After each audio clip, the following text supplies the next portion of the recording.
नमस्कार किसान भाइयों, आज के इस वीडियो के माध्यम से हम बात करेंगे बरसाती भिंडी की उन्नत एवं सफल वैज्ञानिक खेती के बारे में। A to Z संपूर्ण जानकारी आपको बताने वाले हैं, इसलिए वीडियो को बिना स्किप किए पूरा देखिएगा जिससे आपको एक एक जानकारी मिल सके।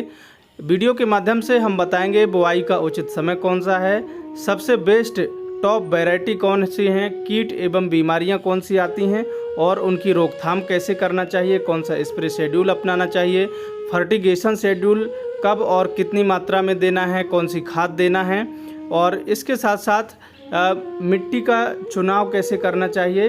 इन सभी के साथ साथ हम बताएंगे कि 1 एकड़ से भिंडी की खेती करके आप कैसे प्रति एकड़ बहुत अच्छा मोटा मुनाफा कमा सकते हैं किसान भाइयों। तो चलिए शुरुआत करते हैं और बात करते हैं सबसे पहले अनुकूल समय के बारे में। तो बुआई का जो अनुकूल समय है बरसाती सीज़न के लिए आप जून, जुलाई और अगस्त के महीने में बरसाती भिंडी की बुआई कर दीजिए।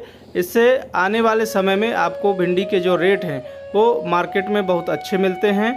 और बारिश के सीज़न में बस एक बात का विशेष ध्यान रखिए कि मिट्टी ऐसे खेत का चुनाव करें जहां जल भराव की समस्या ना हो, पानी खेत में नहीं भरना चाहिए। बाकी तो आप किसी भी प्रकार की मिट्टी में बरसात के सीज़न में भिंडी को लगा सकते हैं और अच्छी पैदावार निकाल सकते हैं किसान भाइयों। बरसात के लिए सबसे अच्छा उत्पादन देने वाली जो हाइब्रिड किस्में हैं, F1 वैरायटी हैं, उनके बारे में आपको बताने वाले हैं, जिनका उत्पादन बहुत अच्छा देखा गया है बरसात के सीज़न में और बीमारियों के प्रति भी इनमें रेजिस्टेंट पावर अच्छी है किसान भाइयों। तो इसमें नंबर 1 पर है हमारी शेमिनिस की SVOK 1408। इस वैरायटी का आप चुनाव कर सकते हैं। और नंबर 2 पर है ननहेम्स की सम्राट वैरायटी, इसका आप चुनाव कर सकते हैं।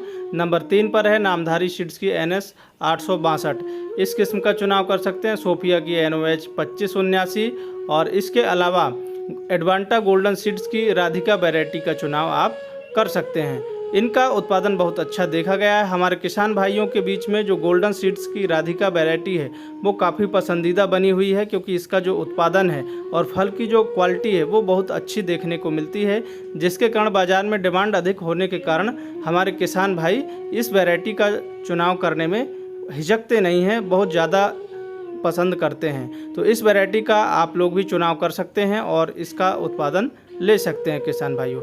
इसके अलावा हमारी जो बीज दर है भिंडी की, यदि हाइब्रिड वैरायटियों का आप चुनाव कर रहे हैं तो 1.5 किलोग्राम प्रति एकड़ बीज दर आपको लगने वाली है। अच्छी कंपनी का आप यदि बीज लेते हैं तो आप देखेंगे हाइब्रिड जो बीज है वो थोड़ा सा महंगा मिलता है और नॉर्मली इसका बीज 1 एकड़ में 1.5 किलोग्राम लगता है हाइब्रिड वैरायटियों का। प्लांट डिस्टेंस की बात करें यदि, तो लाइन से लाइन की दूरी आपको 3.5 फीट रखनी चाहिए और पौधे से पौधे की दूरी 2 फीट रखनी चाहिए और एक लाइन पे 2-2 बीजों की आपको बुआई करनी चाहिए। बेसल डोज के रूप में आपको खादों का देना बहुत ज़रूरी है, क्योंकि यह आपकी फसल में 4 चांद लगाने वाला है। आपकी जो फसल की बढ़वार है वो बहुत अच्छी होने वाली है, इसलिए बुआई के समय आपको बेसल डोज के रूप में कोशिश करिए कि जैविक खाद ज़्यादा दे दीजिए। गोबर की खाद आपको 2 ट्रॉली जुताई के समय आपको दे देना है और ठीक तरीके से मिला देना है। SSP खाद 50 किलोग्राम और DAP खाद 25 किलोग्राम और इसके अलावा pH वैल्यू मेंटेन करने के लिए जिप्सम पाउडर 50 किलोग्राम प्रति एकड़ की दर से आपको दे देना है। मिट्टी आपकी एल्कलाइन है तो pH वैल्यू बैलेंस हो जाती है। सागरिका दानेदार किसी अच्छी कंपनी का सीवीड एक्सट्रैक्ट लेना है 10 से 15 किलोग्राम, चाहे वो बायोवीटा हो या फिर सागरिका दानेदार हो या धनजाइम का हो, किसी अच्छी कंपनी का 15 किलोग्राम लेना है। और मुर्गी की खाद आपको 2 ट्रॉली देना है। मुर्गी की खाद देने से क्या होगा कि कई किसान भाई हमारे नमक डालते हैं, उसके कारण हमारी मिट्टी बंजर होती जाती है, तो उसकी जगह आप मुर्गी की खाद ज़रूर डालें। यदि आपके आसपास कहीं उपलब्ध है मुर्गी की खाद तो ज़्यादा नहीं 3 साल में यदि आप एक बार मुर्गी की खाद डाल देते हैं खेत में और ठीक तरीके से मिला देते हैं तो भी आपकी जो मिट्टी की उर्वरा शक्ति है वो अच्छी बनी रहती है। और आपको नमक वगैरह तो हरगिज़ नहीं डालना चाहिए खेत में, इससे आपकी मिट्टी बंजर होती जाती है, इसलिए आपको ऐसी चीज़ों का उपयोग नहीं करना है किसान भाइयों। बरसात के सीज़न में खरपतवार ज़्यादा उगते हैं, तो यदि खरपतवार नियंत्रण की बात करें तो आपको मार्केट में बहुत सारी दवाइयाँ आती हैं, पर आपको दवाइयाँ कोशिश करिए कि कम ही डालनी पड़े। तो आप निराई गुड़ाई करके ही खरपतवारों को कंट्रोल करें। इससे क्या है कि आपकी जो फसल है उसकी ग्रोथ अच्छी होती है और मिट्टी भी बंजर होने से हमारी बच जाती है किसान भाइयों। इसलिए आप कोशिश करिए कि निराई गुड़ाई करके या फिर आप बैलों की मदद से आप निराई गुड़ाई कर सकते हैं, खुरपी की मदद से कर सकते हैं और डोरा की मदद से कर सकते हैं। आपके पास जो भी लोकल में साधन उपलब्ध है उनकी मदद से कर सकते हैं। फर्स्ट निराई गुड़ाई 25 से 30 दिन के आसपास, सेकंड निराई गुड़ाई 50 से 60 दिन के आसपास यदि आप कर देते हैं तो आपकी जो फसल है वो स्वस्थ रहती है और अच्छी ग्रोथ लेती है किसान भाइयों। बात करते हैं इरिगेशन शेड्यूल के ऊपर। सिंचाइयों की बात करें यदि, तो बरसात के सीज़न में वैसे तो सिंचाइयों की आवश्यकता नहीं है, लेकिन बारिश कम हो रही है तो उस कंडीशन में फिर आपको 6 से 7 दिनों के अंतराल पर सिंचाई ज़रूर करना चाहिए। बात करते हैं स्प्रे शेड्यूल के ऊपर, तो बरसात के दिनों में कीट एवं बीमारियों की समस्या ज़्यादा देखने को मिलती है, इसलिए इनका समय रहते कंट्रोल करना बहुत ज़रूरी है। तो भिंडी की फसल में प्रमुख रूप से जो कीट देखे जाते हैं जैसे वाइट फ्लाई है और इसके अलावा एफिड है, जेसिड है और रस्ट की समस्या देखने को मिलती है और सेमी लूपर इल्ली है। और एफिड के अलावा आपने देखा होगा कि लीफ माइनर का जो अटैक है वो भी देखने को मिलता है ना। और मकड़ी की समस्या देखने को मिलती है और थ्रिप्स की समस्या देखने को मिलती है। और आपने देखा होगा जड़ों में डैम्पिंग ऑफ की समस्या देखने को मिलती है बारिश के सीज़न में। तो इन सभी को कंट्रोल करने के लिए हमें जैसे वाइट फ्लाई है तो इसको कंट्रोल करने के लिए हमें समय रहते कंट्रोल करना बहुत ज़रूरी है। जैसे फर्स्ट स्प्रे की बात करें तो 18 से 20 दिन के आसपास की जब हमारी फसल होती है उस दौरान हमें कीटनाशक डाउ एग्रीसंस की सिस्थेन और 10 ग्राम लेना है इसके साथ, और माइक्रोब्यूटाजोल 10% WP वाला बायर की कॉन्फीडर 15 ml और 15 लीटर की दर से आपको स्प्रे करना चाहिए। सेकेंड स्प्रे की बात करें तो 25 से 30 दिन के आसपास की जब हमारी फसल होती है तब प्रोक्लेम इंसेक्टिसाइड 10 ग्राम लेना है। इमेमेक्टिन बेंजोइड 5% SG फॉर्म में होता है। और इसके साथ एक और लेना है, बायर की एंट्राकॉल फंजीसाइड लेना है आपको 40 ग्राम और इनको 15 लीटर पानी में मिलाकर फिर स्प्रे करना है। तीसरा स्प्रे जब आपकी फसल 40 से 50 दिन की हो तो प्रोफेस सुकर 25 ml और पोषक सुपर 30 ml और NPK 1261 100 ग्राम और 15 लीटर की दर से मिलाकर इनको आपको स्प्रे कर देना चाहिए किसान भाइयों। अब इनका यदि आप स्प्रे कर देते हैं तो आपको NPK की मात्रा भी मिल जाएगी और जो फसल की ग्रोथ है वो भी बहुत अच्छी देखने को मिलती है किसान भाइयों। इसलिए इस कॉम्बिनेशन को आप मुख्य रूप से उपयोग करें।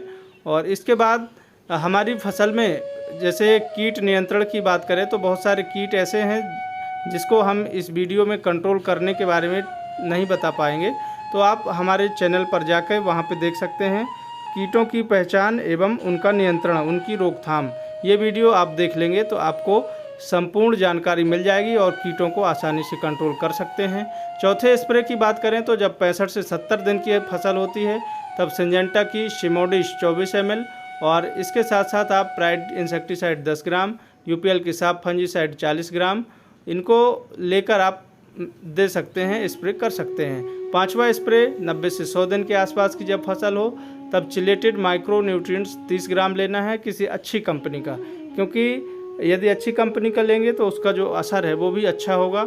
और इसके अलावा धानुका की कोनिका फंजीसाइड 30 ग्राम, बायर की प्लेनोफिक्स 4 ml, बायर की सोलेमन 12 ml 15 लीटर की दर से आपको स्प्रे करना है।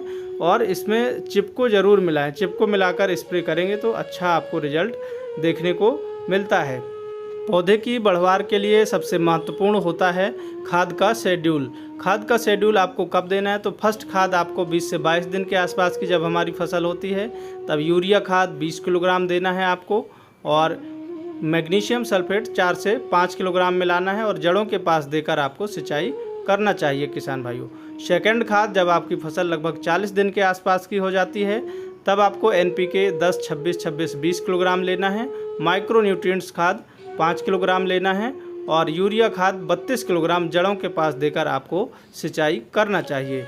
इसके बाद हमारी जो अगली थर्ड खाद है लगभग 55 से 60 दिन के आसपास की जब फसल होती है तब हमें 60 दिन के आसपास पहले तो खेत की साफ़ सफाई करना, उसके बाद सीबीड एक्सट्रैक्ट अच्छी कंपनी का सागरिका दानेदार लेना है लगभग 8 किलोग्राम के आसपास और अमोनियम सल्फेट 8 किलोग्राम लेना है। यूरिया उर्वरक खाद 15 किलोग्राम जड़ों के पास देकर आपको उसके बाद फिर सिंचाई कर देनी है। और इस तरीके से आप ये थर्ड खाद आप फसलों में देंगे तो आपकी जो फसल की ग्रोथ है वो अच्छी देखने को मिलती है किसान भाइयों। तो खाद शेड्यूल आप ज़रूर दें और समय रहते दें, इससे आपकी फसल की ग्रोथ अच्छी होती है। लाइफ साइकिल की बात करें तो 4 माह के आसपास यह हमारी फसल चलती है, 4 माह की इसकी लाइफ साइकिल होती है। और इस समय आपको सबसे महत्वपूर्ण काम करना है, खेत में भिंडी की फसल में निराई गुड़ाई करना है। 2 दिन की तेज़ धूप लगाइए, उसके बाद फिर आपको खाद देना है। ये इस प्रकार से यदि आप खाद देंगे तो आपकी जो फसल की ग्रोथ है वो अच्छी होगी और बेहतरीन रिजल्ट आपको देखने को मिलेंगे। और इसके बाद हम बात करते हैं बाज़ार भाव की। तो बरसात के दिनों में यदि आप भिंडी की खेती कर रहे हैं तो औसत बाज़ार भाव 15 रुपये से लेकर 40 रुपये प्रति किलोग्राम तक मिल जाता है किसान भाइयों। और बरसात की जो हमारी भिंडी है उसका उत्पादन ज़्यादा होता है गर्मी की बजाय, तो उत्पादन ज़्यादा होने की वजह से रेट थोड़ा सा यदि कम भी है तब भी हमें नेट प्रॉफिट ज़्यादा मिलता है किसान भाइयों। तो आज के वीडियो में बस इतना ही, मिलते हैं एक और नए वीडियो में नई जानकारी के साथ। तब तक के लिए सभी किसान भाइयों को जय जवान जय किसान जय विज्ञान।